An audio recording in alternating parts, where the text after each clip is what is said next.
Dirigente do Vasco da Gama e do Corinthians detonam o CBF por mudarem a data do jogo de volta da Copa do Brasil. Que história é essa, PQD? Vem comigo que no caminho eu explico. Saudação rubro-negra para a maior e melhor torcida do mundo, a torcida do Mengão. Vem chegando nessa manhã de domingo, como sempre, recheado de informações. Mas quero pedir para vocês, meus queridos e minhas queridas, que começaram a nos assistir, que deixe o like de vocês. O like de vocês é muito importante para que o nosso vídeo chegue a mais pessoas. Vocês que não são inscritos, se inscrevam. A inscrição de vocês é muito importante para o crescimento do nosso canal e é super gratificante para o nosso trabalho. Acione o sininho das notificações e compartilhe os nossos conteúdos. Isso é de graça e vocês aqui ficam informados sobre tudo que acontece nos bastidores do mais querido canal Paraquedista Rubro-Negro e a página Amaury de Paula Santos. Bom, meus queridos, tiveram jogos ontem pela 28ª rodada do Campeonato Brasileiro. E dois jogos interessam muito a nós, rubro-negros, que foi o Botafogo e o jogo do Palmeiras. O Botafogo empatou com o Grêmio em 0x0. O Botafogo fez até um gol no final que foi anulado pelo VAR. Já o Palmeiras venceu o Atlético Mineiro por 2x1. Muitas críticas aí, falaram que todos os jogos do Palmeiras têm pênalti a favor do Palmeiras, mas não vamos entrar nesse mérito, né? Então, a tabela do Campeonato Brasileiro, de momento, está o seguinte: Botafogo é o primeiro com 57 pontos. O Palmeiras é o segundo com 56 pontos. O Palmeiras ontem chegou a ficar ali temporariamente como líder do Campeonato Brasileiro. Com empate, o Botafogo foi para um ponto à frente. Fortaleza é o terceiro com 52, Flamengo é o quarto com 45, né? O quinto é o São Paulo com 44, sexto Bahia 42, o sétimo Cruzeiro com 42. Oitavo Internacional com 42, o nono Atlético Mineiro com 36, o décimo Vasco com 35 pontos. 11º Grêmio com 32, 12º Red Bull Bragantino com 32 e o 13º Juventude também com 32 pontos. 14º Criciúma 32, 15º Atlético Paranaense com 31 pontos, 16º Vitória com 28 pontos, 17º Corinthians também com 28 pontos, 18º Fluminense com 27 pontos, 19º Cuiabá com 23 pontos e o lanterna na 20ª colocação é o Atlético Goianiense com apenas 18 pontos, né? Hoje, domingo, dia 29, será repleto de jogos do Campeonato Brasileiro, porque a rodada começa às 11 horas da manhã entre Juventude e Red Bull Bragantino, em Caxias do Sul. Na sequência, 3 partidas estarão agendadas para as 16 horas. Atlético Goianiense e Fluminense, duelo em Goiânia, Fortaleza e Cuiabá mede força na Arena Castelão, enquanto São Paulo e Corinthians fazem um clássico no Morumbi, já o clássico paulista. 3 partidas serão realizadas às 18 horas e 30 minutos. Bahia e Criciúma vão duelar na Arena Fonte Nova, em Salvador. Cruzeiro e Vasco jogam no Mineirão, em Belo Horizonte, enquanto Internacional recebe Vitória em Porto Alegre. E por fim, Flamengo fecha a rodada aí no Maracanã contra o Atlético Paranaense. Esse jogo será realizado às 20 horas, né? Então, vou trazer aqui a provável escalação de Flamengo e Atlético Paranaense aonde assistir. Eliminados aí das competições sul-americanas, Flamengo e Atlético Paranaense vão enterrar, né, as suas mágoas nesse domingo. A dupla de rubro-negros vão se enfrentar pela 28ª rodada do Campeonato Brasileiro às 20 horas no Maracanã. O jogo será transmitido pela Sport TV e pela Premier Pay-Per-View. Esse jogo não vai passar na TV aberta, né?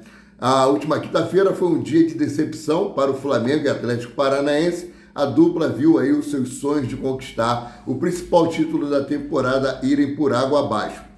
O Furacão foi goleado pelo Racing em Buenos Aires, na Argentina, por 4-1, né? E também parou nas quartas de final, mas na Copa Sul-Americana.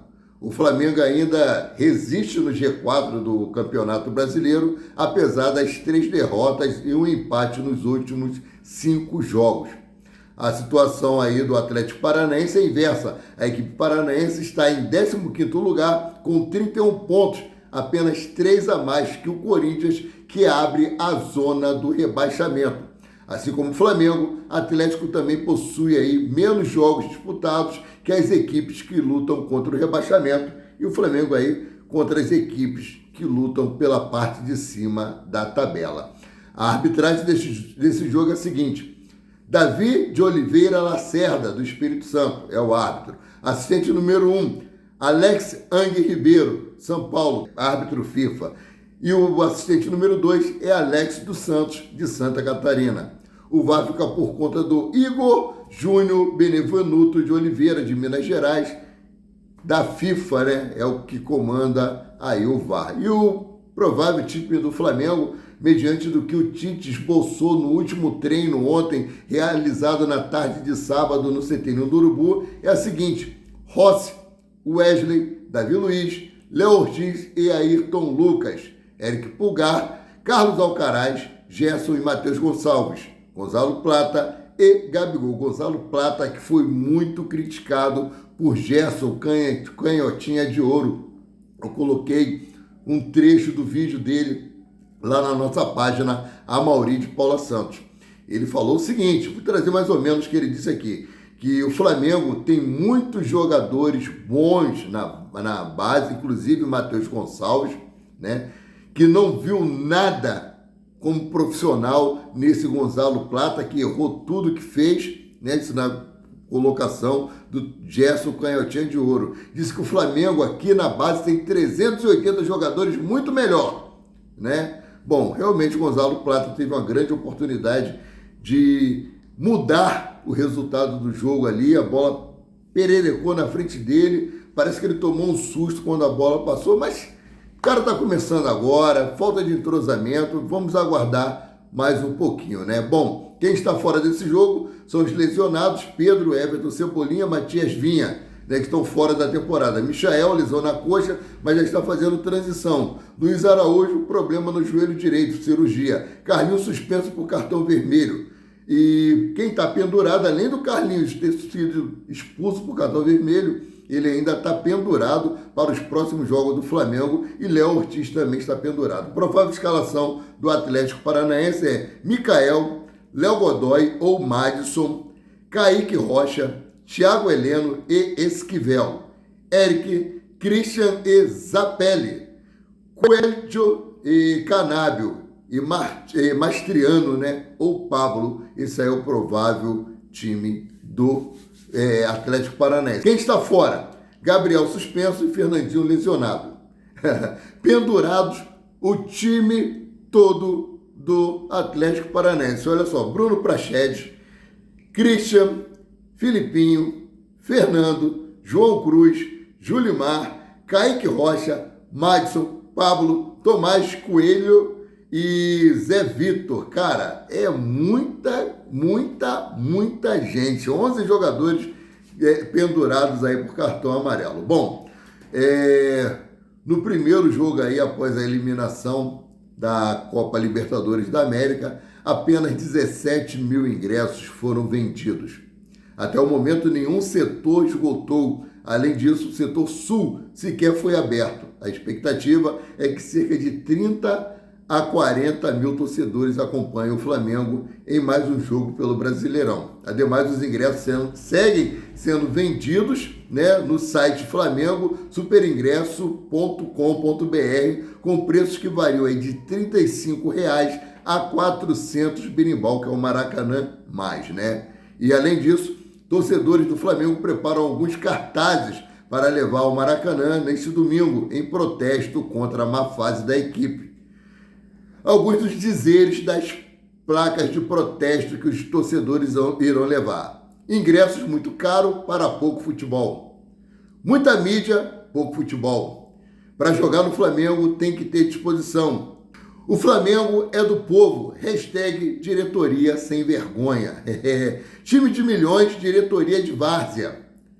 Apoiamos até o final, mas nos tiraram dela. Diretoria omissa. Hashtag devolvam o Flamengo. Apoio não falta, o que falta é futebol. Contra o futebol moderno, isso aí são alguns dos dizeres aí, né, da torcida rubro-negra que vai protestar. Sabe qual é o maior protesto, no meu ponto de vista?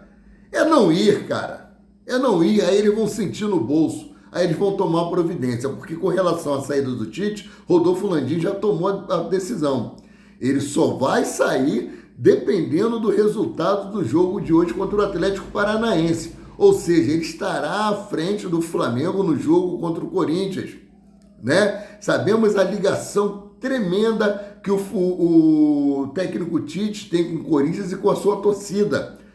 Nós já perdemos o jogo para o Corinthians no Campeonato Brasileiro e de lá para cá o Corinthians vem tendo uma ascensão muito grande no campeonato. Tem mudado a sua característica de jogo, apesar de estar na zona do rebaixamento, tem vindo melhor do que o Flamengo. E corremos o risco, sim, de ser eliminado para o Corinthians na Copa do Brasil. Ou seja, a diretoria está pagando para ver, igual aconteceu aí com Jorge Sampaoli. Para mim, já saía logo. É o meu ponto de vista, é a minha posição, é a minha opinião e eu não mudo ela. Para mim, o Tite não é técnico para o Flamengo. Ah, mas os jogadores também têm culpa. Tem muita parcela de culpa. Mas eu acho que nesse momento, dando um choque de ordem para mudar a mentalidade desses jogadores, pode ajudar muito e fazer a diferença aí no restante do ano. Por quê? Está entrando com um time alternativo contra o Atlético Paranaense. Ou seja, já jogou a toalha no Campeonato Brasileiro, mesmo que ele tenha dito na coletiva de imprensa que não. Mas está jogando a toalha. Já se distanciou muito do Palmeiras e do Botafogo. Ou seja, está correndo o risco de ficar fora da Libertadores de 2024, de 2025, porque se não conseguir a vaga direta, né, sendo campeão da Copa do Brasil, não vai conseguir a vaga no Campeonato Brasileiro se continuar do jeito que está. Ah, hoje está em quarto lugar, está com a vaga garantida, show de bola. Mas, e daqui para frente, como é que vai ser? Será que vai se manter? Tem outros times chegando aí. Bahia, São Paulo. Então, se não abrir o olho, não vai disputar a Copa Libertadores da América de 2025. Então, seguindo aqui, Thiaguinho retorna ao Flamengo após empréstimo ao 13 da Paraíba. Atacante sem contrato com o Flamengo até o final de 2025. Ou seja, a diretoria aí vai decidir o que fazer com ele. Se vai procurar um novo clube para poder emprestá-lo ou se vai mantê-lo no elenco até o final do seu contrato em 2025, né? Bom, outro assunto aqui, Flamengo empata com o Fluminense na final do Carioca Sub-20. Flamengo empata por 1-1 contra o Fluminense no sábado, ontem, né? Na partida de ida da final do Campeonato Carioca Sub-20 feminino. O gol do Flamengo foi marcado por Mariana Fernandes no primeiro tempo. A decisão será no dia 5 de outubro, lá na Gávea. Quem puder ir lá prestigiar as nossas meninas do Sub-20, vão lá, é muito bom, né? Corinthians critica a CBF por mudança de data da semifinal. Ontem, né, o presidente do Corinthians, Augusto Melo, divulgou a nota oficial nas redes sociais, manifestando sua indignação pela alteração da data do jogo de volta da semi da Copa do Brasil contra o Flamengo. A partida que estava marcada para 17 de outubro foi remanejada para o dia 20. O clube considera essa mudança uma afronta ao calendário e um desrespeito à competição. Antes de botar o meu parecer aqui, eu vou trazer também que o presidente do Vasco da Gama também aí não gostou dessa mudança. Além de Corinthians, o Vasco também se pronunciou e se mostrou contrário à decisão da Confederação Brasileira de Futebol. Pedrinho, presidente do time carioca, detonou a entidade e declarou que o Flamengo está sendo beneficiado com essa decisão. Por meio das redes sociais, o Vasco publicou um vídeo na qual Pedrinho se manifestou sobre a decisão na CBF. O presidente da equipe Cruz Maltina disse que a entidade máxima do futebol brasileiro entrou em contato por meio de um ofício para informar a mudança da alteração, sendo que o clube sequer foi perguntado sobre o que achava dessa troca de datas. Bom, Pedrinho se sentiu aí incomodado com a atitude da CBF visto que o Vasco jogou contra o Atlético Paranaense na volta das quartas de final da Copa do Brasil, com jogadores retornando de seleções um dia antes da partida. E, por fim, o mandatário da equipe de São Januário alegou que essa mudança irá beneficiar o Flamengo e Atlético Mineiro. Gente, meu parecer, meu humilde parecer. A CBF não está pensando no Flamengo, não está pensando no Atlético Mineiro, não está pensando no Corinthians e não está pensando no Vasco da Gama. Está pensando nela mesma. Porque o jogo foi alterado para o dia 20 de outubro, num domingo, tá? Jogo televisionado, jogo do dia de domingo, às 16 horas, estádio lotado, vai lotar o estádio de São Januário, né? E vai lotar também a Neoquímica Arena. E será um jogo no domingo que será televisionado, ou seja, vai beneficiar a CBF e vai beneficiar também a Rede Globo de televisão, meus queridos e minhas queridas. A CBF visa sempre isso aqui. E essa mudança de data não vai ser bom apenas para o Flamengo, nem para os outros clubes, mas vai ser principalmente para a CBF, gente. É isso aí. CBF não dá ponto sem nó. Bom, o Flamengo terá todos os seus jogadores à disposição, porque esse jogo será bem depois aí dos jogos da eliminatória da Copa do Mundo para 2026. Valeu? Então, o primeiro jogo continua sendo no dia 2 de outubro, né? E o segundo jogo será realizado no dia 20, entre Flamengo e Corinthians, Vasco da Gama e Atlético Mineiro. Sendo assim, eu fico por aqui, voltando a qualquer momento com mais notícias sobre o rubro-negro mais querido e mais amado do Brasil e do mundo, o Clube de Regatas do Flamengo. Saudações!